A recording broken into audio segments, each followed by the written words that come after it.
November 28, 1944. The Pacific Ocean is almost completely black. There is no moon bright enough to reveal what is moving across the water. Far beneath the surface, an American submarine is hunting. Inside the cramped steel hull of USS Archerfish, 80 men are surrounded by darkness, machinery, sweat, and the constant awareness that one mistake could kill them all. They are operating off the coast of Japan. Their mission is not supposed to be a legendary attack. They are there primarily to rescue American airmen who might be shot down during B-29 bombing missions against Japan. But tonight there is a problem. No bombing raid is scheduled. And that means Archerfish is free to hunt. Above the submarine, somewhere in the darkness, something enormous is moving through the sea. At first, Archerfish's lookouts believe they are seeing a large tanker. Then they notice the escorts. 1, 2, 3. And suddenly the silhouette begins to make sense. This isn't a tanker. It's an aircraft carrier. But not an ordinary carrier. The ship is enormous. It is moving through the night with destroyers protecting it. And Commander Joseph Enright has a decision to make. He can attack. Or he can disappear into the darkness. Because if this is a heavily protected carrier, a surface attack could be suicide. Enright doesn't know it yet. His submarine has just found the largest warship ever sunk by a submarine. And the target isn't supposed to be there. The Americans don't even know the ship exists. Its name is Shinano. And before sunrise, the biggest warship ever destroyed by a submarine will be sitting on the bottom of the Pacific. A monster born from a battleship. To understand why this encounter mattered, you have to go back before the night of November 28th. Shinano was never originally intended to be an aircraft carrier. She began life as something even more intimidating. A Yamato-class battleship. The Japanese had designed the Yamato-class around an enormous idea. If Japan could not match America's industrial production, perhaps it could build warships so powerful that individual ships could dominate an entire engagement. The Yamato-class battleships were built around enormous guns, immense armor, and extraordinary size. They were symbols of Japanese naval power. But World War II was changing the meaning of naval power. The aircraft carrier was becoming more important than the battleship.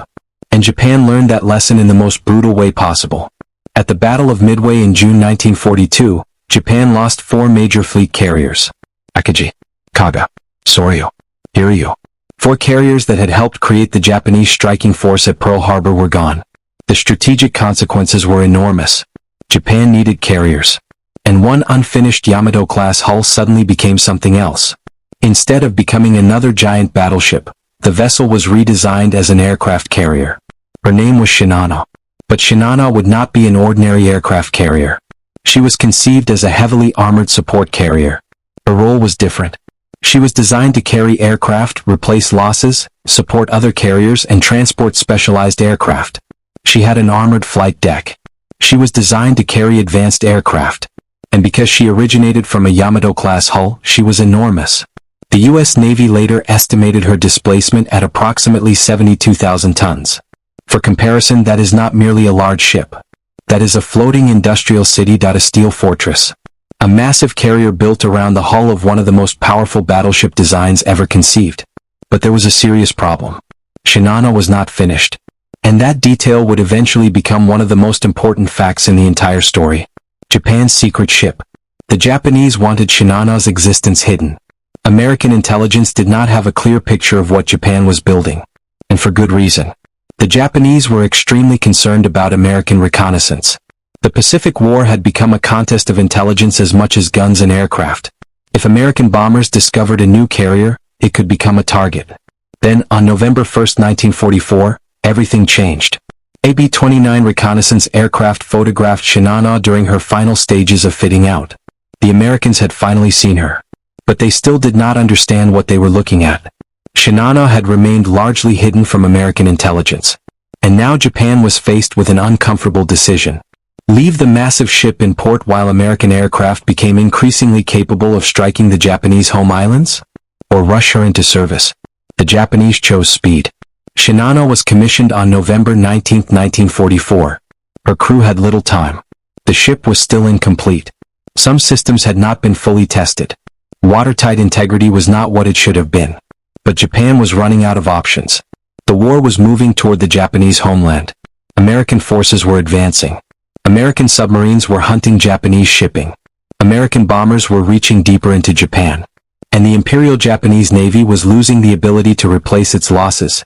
Shinano had to move. On November 28, she left Yokosuka.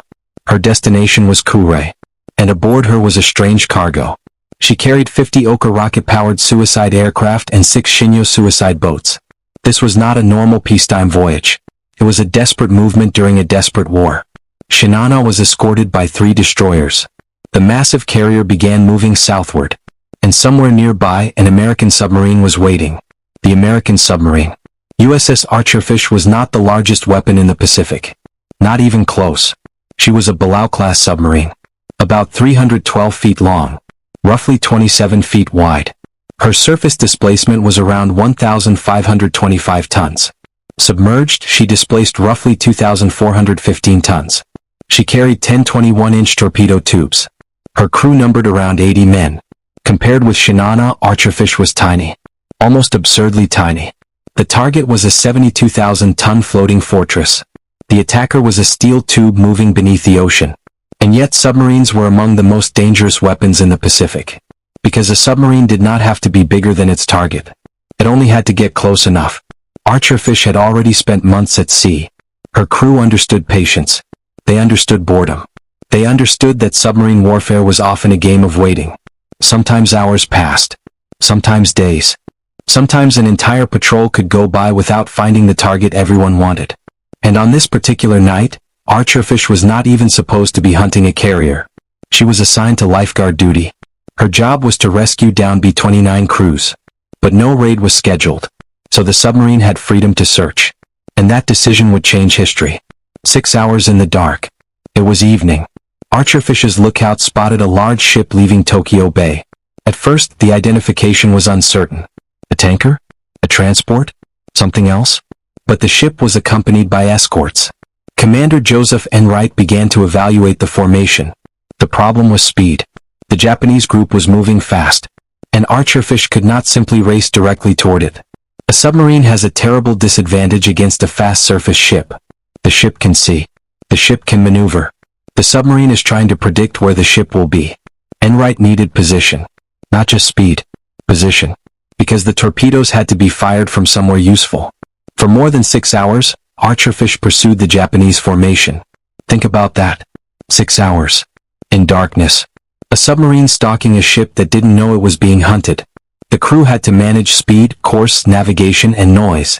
Every decision mattered. Too fast and Archerfish might be detected. Too slow and the Japanese formation would disappear. Turn too early, and the submarine could lose its firing solution. Turn too late, and the escorts could place themselves between Archerfish and the target. The ocean became a giant chessboard. But the pieces could not see each other clearly. Enright eventually concluded that the large ship was an aircraft carrier. And he understood another thing. A surface attack was too dangerous. 3 destroyers were nearby. If Archerfish surfaced and attacked with her deck gun, the escorts could respond. Depth charges could follow. The submarine could be trapped. So Enright chose the most dangerous form of attack in submarine warfare. He would attack from beneath the surface.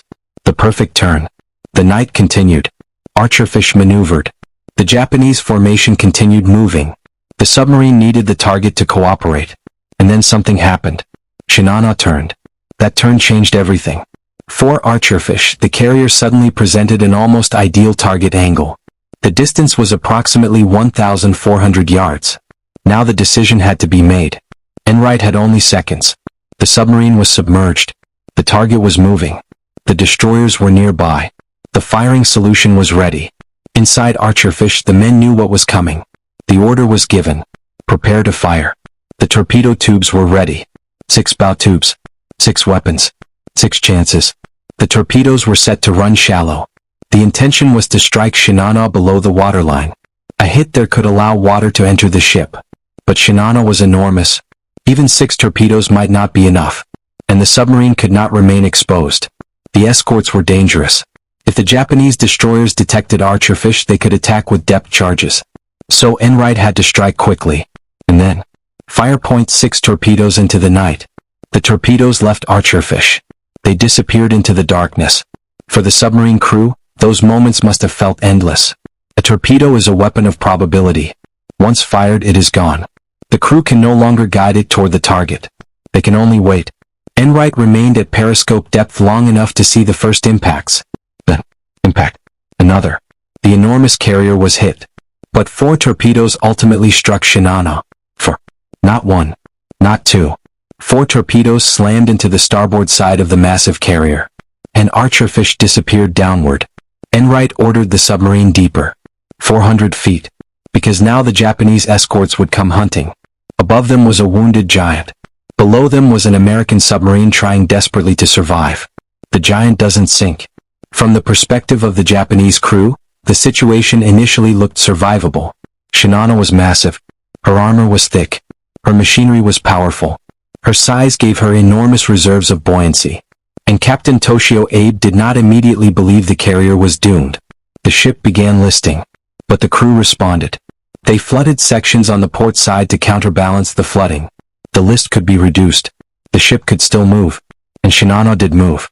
This is one of the most extraordinary parts of the story. The carrier did not immediately disappear. She continued sailing. For a while, it looked as if the massive ship might survive.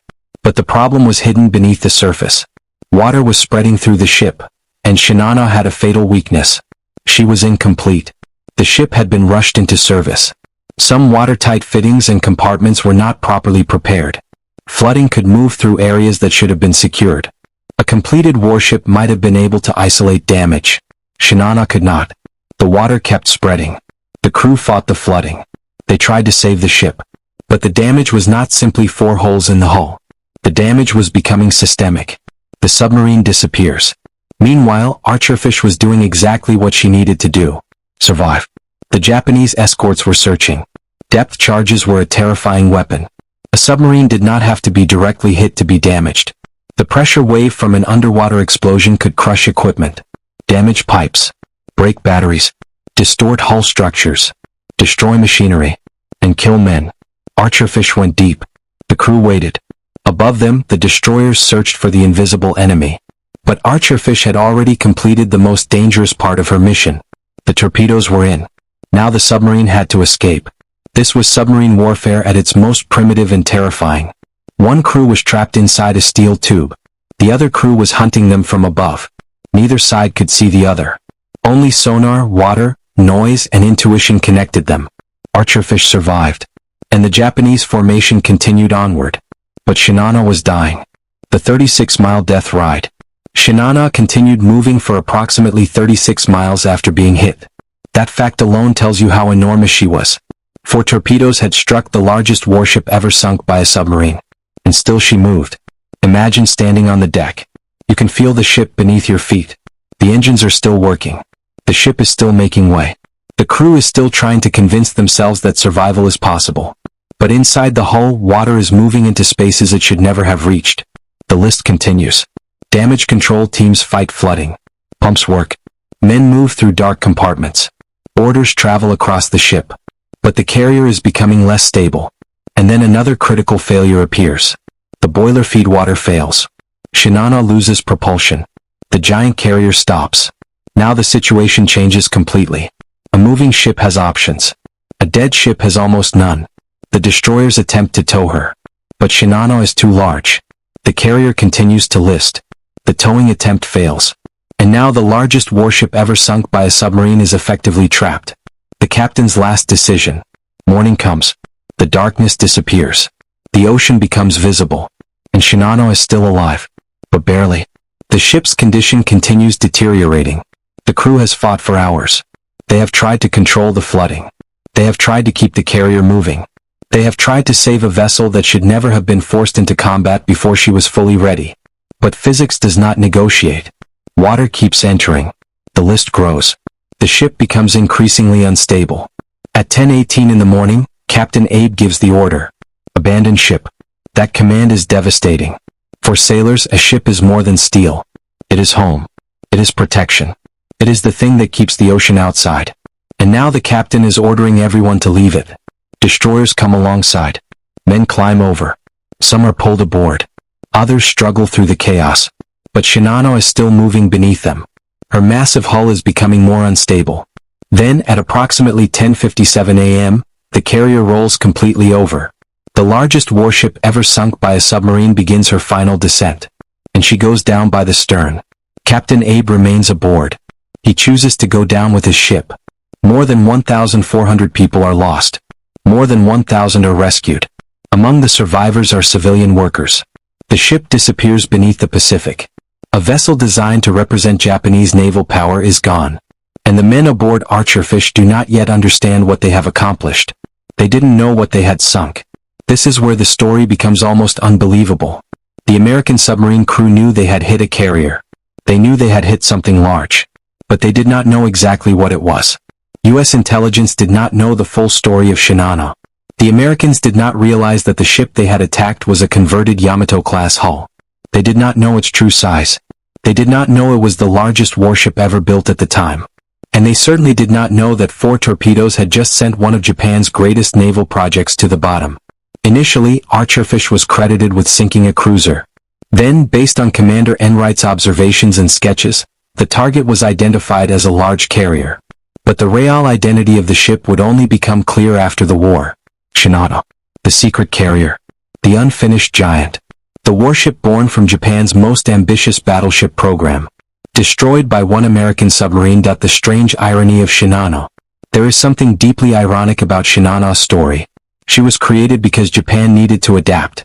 The battleship was no longer enough. The aircraft carrier had become the center of naval warfare. So Japan took one of its greatest battleship hulls and turned it into a carrier. But even that wasn't enough.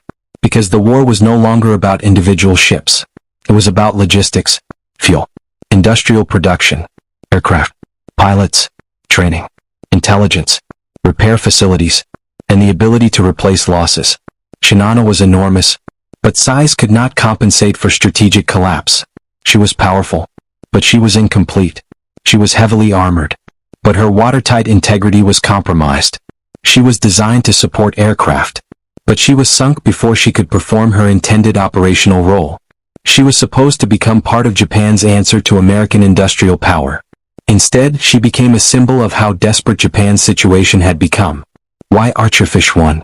At first glance, it is tempting to describe the sinking as a simple story.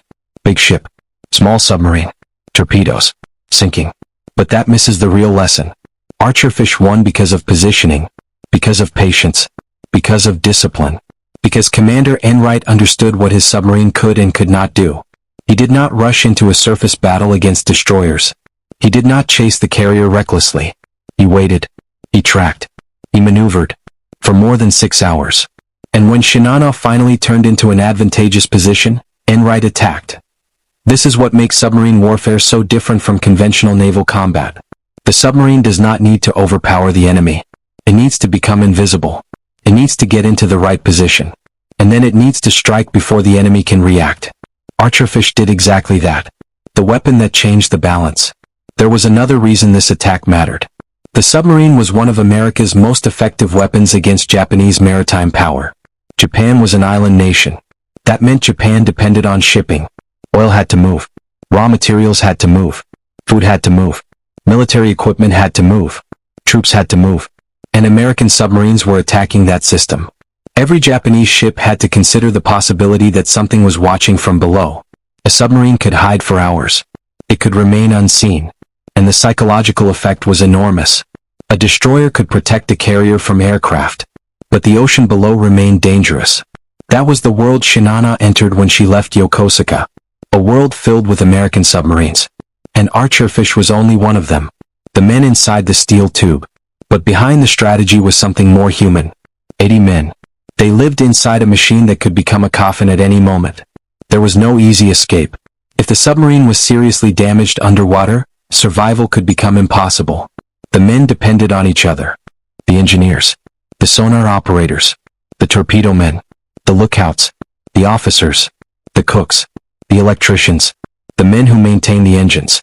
Every person aboard had a job. And during the Shinano attack, every person became part of the same machine.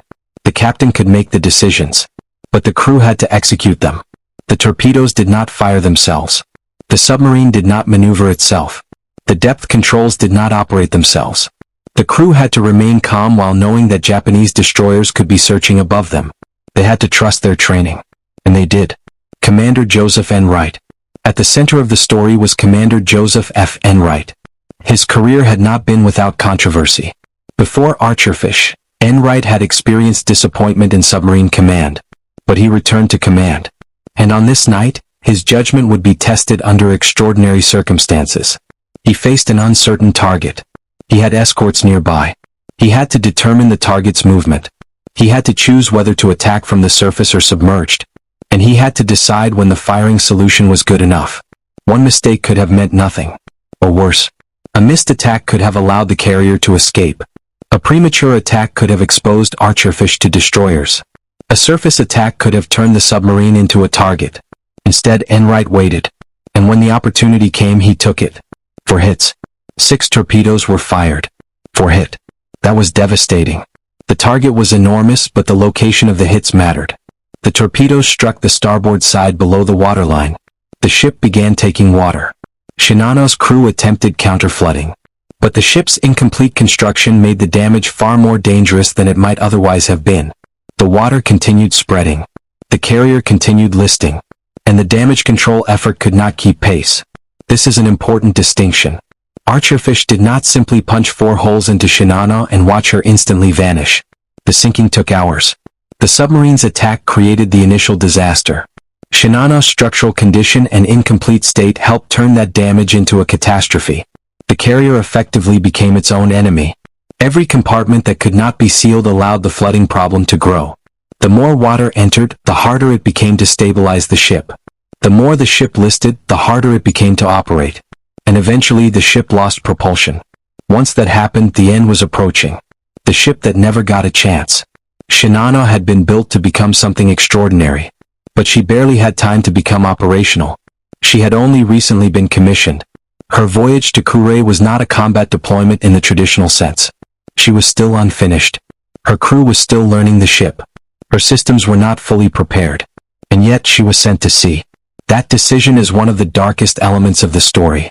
Because Shinano was not destroyed after years of combat. She was destroyed almost immediately. She was commissioned on November 19th. She departed Yokosuka on November 28th. And on November 29th she was gone. 10 days. That was essentially her operational life. 10 days between commissioning and sinking. The ship had been designed as a massive instrument of war. But she never truly had the opportunity to become one. The final moments. At 10:18 a.m., the order to abandon ship was given. Men moved toward the destroyers. Some escaped. Others did not. The ocean around Shinano was filled with chaos. A massive carrier was rolling. The destroyers were trying to rescue survivors. The ship's crew was fighting against gravity, water, and time. Then the carrier rolled. Her enormous flight deck tilted toward the sea. Her hull turned. And finally Shinano disappeared. At 10:57 a.m. the ship was gone. The Pacific swallowed her. A warship weighing approximately 72,000 tons had been defeated by 4 torpedo hits from one submarine. The American submarine had already escaped. The Japanese escorts were left behind. And beneath them was the wreck of one of the largest warships ever constructed. The price of the sinking. The story should not end with a celebration. Because naval victories are not video game statistics. There were human beings aboard Shinano. Thousands of sailors and workers. Men who had families. Men who believed they would survive the voyage. Men who were simply doing their jobs. More than 1,400 were lost. More than 1,000 were rescued. Captain Aide died with the ship. The tragedy was enormous. And the sinking became another brutal example of the human cost of World War II. The Americans had accomplished their mission. But the men on Shinano were not abstractions. They were people caught inside a war that had become increasingly desperate. That is worth remembering whenever we talk about the technical brilliance of submarine warfare. Every sinking had a human cost. Every victory had another side. The biggest warship ever sunk by a submarine. After the war, the full story became clearer. Shinano had been the largest warship ever sunk by a submarine. The claim is historically significant because Shinano was not merely another carrier. She was enormous. She had originated as the 3rd Yamato-class battleship.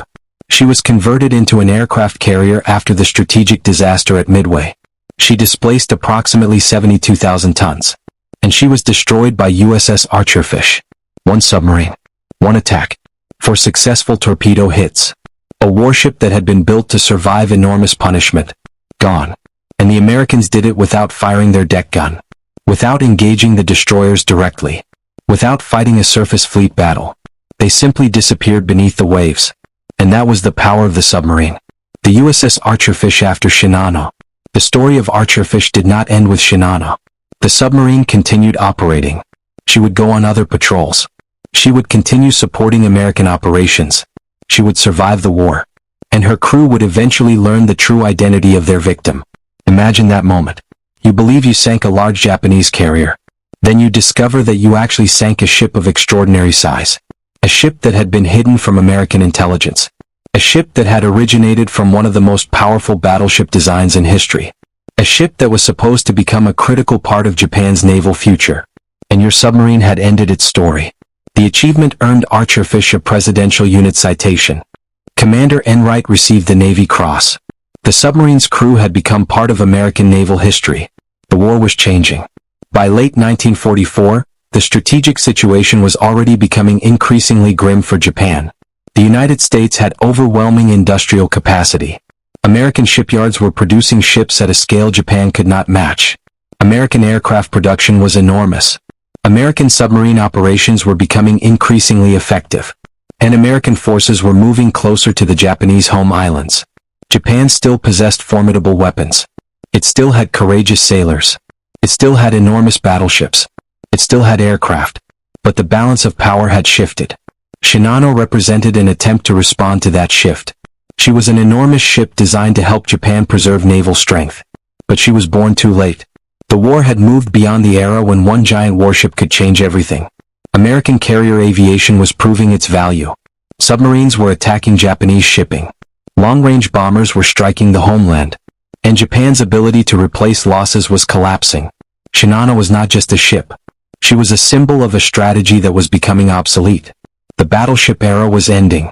There is a bigger lesson here. Yamato-class battleships represented the ultimate expression of battleship design. Huge guns. Massive armor. Enormous displacement. But the war had revealed something important. A ship could be incredibly powerful and still be strategically vulnerable. Yamato herself would eventually be destroyed by American carrier aircraft in April 1945. Musashi would also be destroyed by American aircraft. And Shinano, originally conceived as their sister battleship, was converted into a carrier and then destroyed by a submarine before she could fully enter service. 3 giant ships. 3 different endings. And all 3 became symbols of the transition from battleship supremacy to air and undersea warfare. The ocean had changed. The weapons had changed. The way wars were fought at sea had changed. And Shinano became one of the clearest examples. The ocean remembered.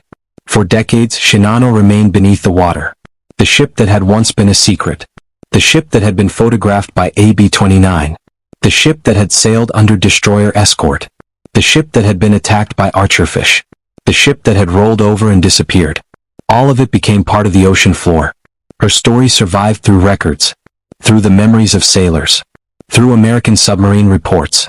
Through Japanese accounts. And eventually through the discovery of the wreck. But the ocean does not care about national pride. Steel eventually rusts. Paint disappears. Machinery breaks apart. The enormous structure that once represented Japanese naval ambition becomes a wreck in the darkness. And that is perhaps the most powerful ending. The largest warship ever sunk by a submarine is no longer a weapon. It is history.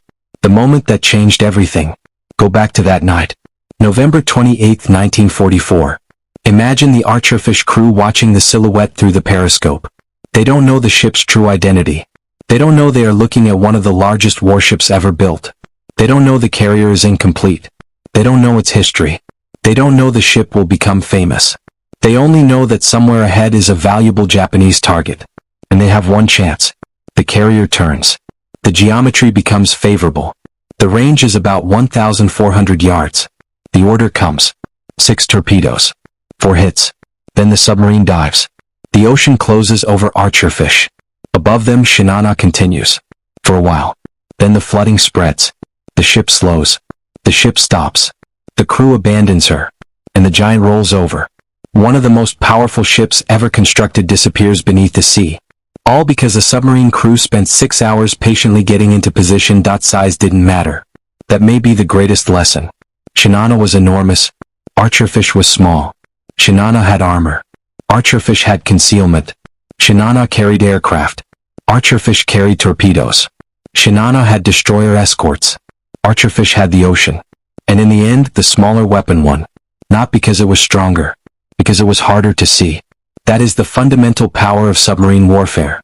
A submarine doesn't need to fight the enemy where the enemy is strongest. It attacks where the enemy is vulnerable. The surface of the ocean can look empty, but below it another war is happening. A silent war. A war of sonar, periscopes, navigation, patience, and timing. The men aboard Archerfish understood that. They knew they couldn't overpower Shinano, so they didn't try. They waited. They maneuvered. They attacked. And then they disappeared. What really sank Shinano? It is easy to say. 4 torpedoes sank Shinano. Technically that's true. But the deeper answer is more complicated. Archerfish created the initial damage. The torpedo strikes flooded the ship. Shinano's incomplete construction made the flooding worse. The ship's watertight integrity was compromised. Counterflooding could not permanently solve the problem. The carrier continued moving for miles, but eventually lost propulsion. Attempts to tow her failed. And after hours of damage control efforts, the crew was forced to abandon ship. So the real story is not simply 4 explosions. It is a chain reaction. A submarine finds a target.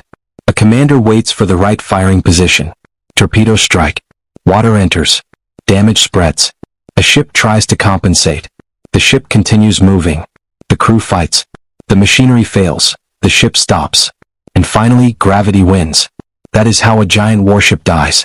Not all at once, but one failure at a time. The American advantage. The Shinano attack also reveals something important about the American submarine campaign. American submarines were increasingly effective because the United States had built an enormous undersea warfare system.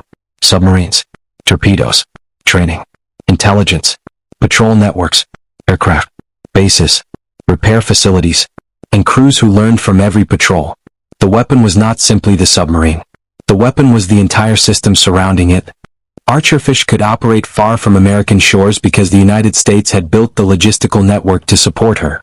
Her crew could train, refit, resupply, return to patrol, and continue the war. Japan could build extraordinary ships, but it could not replace them easily. That imbalance mattered. Shinano took years of resources to construct. Archerfish required far fewer resources. And one submarine attack eliminated the massive Japanese investment. That is not merely a tactical victory. It is an industrial lesson. The most expensive target. Imagine the Japanese shipyards. Thousands of workers. Years of construction. Steel. Armor. Machinery. Electrical systems. Weapons. Flight deck. Engines. Fuel systems. Aircraft support equipment. Every component required resources. Every ton of steel represented industrial effort. And all of it was concentrated into one enormous vessel. Then came the night of November 28th. 1 American submarine. 6 torpedoes. 4 hits. And the entire investment was lost. This is one reason submarines were so dangerous. They could attack the economics of war. They did not need to destroy an entire fleet in one battle. They could pick individual ships, tankers, transports, carriers, cruisers, and sometimes the biggest target imaginable, Shinano. The final irony. The most ironic part of the story may be that Shinano never got to become what she was designed to be.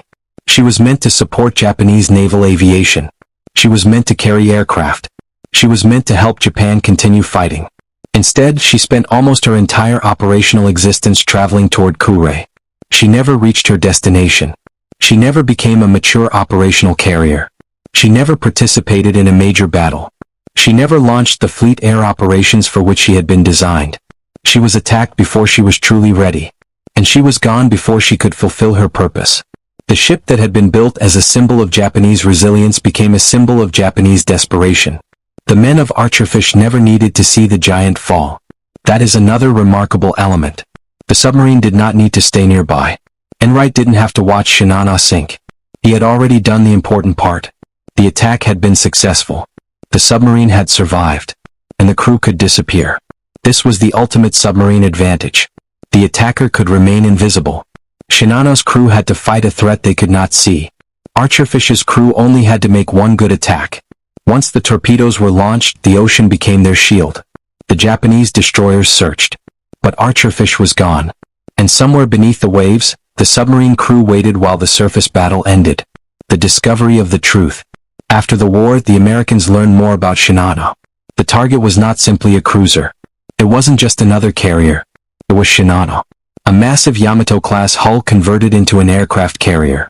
The true size of the ship became known. The significance of the attack became clear. And Archerfish had achieved something almost unprecedented. She had sunk the largest warship ever sunk by a submarine. Commander Enright's detailed observations had helped establish the identity of the target. The submarine received a Presidential Unit Citation. The commander received the Navy Cross. And the attack became one of the defining submarine actions of the Pacific War. The legacy of USS Archerfish. Today, the name Archerfish is permanently connected with Shinano. The submarine was a weapon built for a war that demanded patience. She wasn't the largest submarine. She wasn't the most heavily armed. She didn't have the biggest crew. But on one November night, she found the right target. And her crew executed the attack perfectly. Archerfish survived the war. She later served again during the post-war era. Her naval career continued for decades. But nothing would ever match the significance of November 29, 1944. Because on that morning, one submarine had done what an entire surface fleet might struggle to accomplish. She had eliminated the largest warship ever sunk by a submarine. One submarine against a giant. The story sounds almost fictional. A secret Japanese supercarrier. A submarine hunting in the darkness. 6 hours of pursuit. 3 destroyers. A firing solution. 6 torpedoes. 4 hits. A ship that refuses to sink. A crew fighting for hours. A failed towing attempt. An abandonment order. A final roll. And then silence. But it happened. The ship was Shinano. The submarine was USS Archerfish. The commander was Joseph Enright. And the date was November 29, 1944.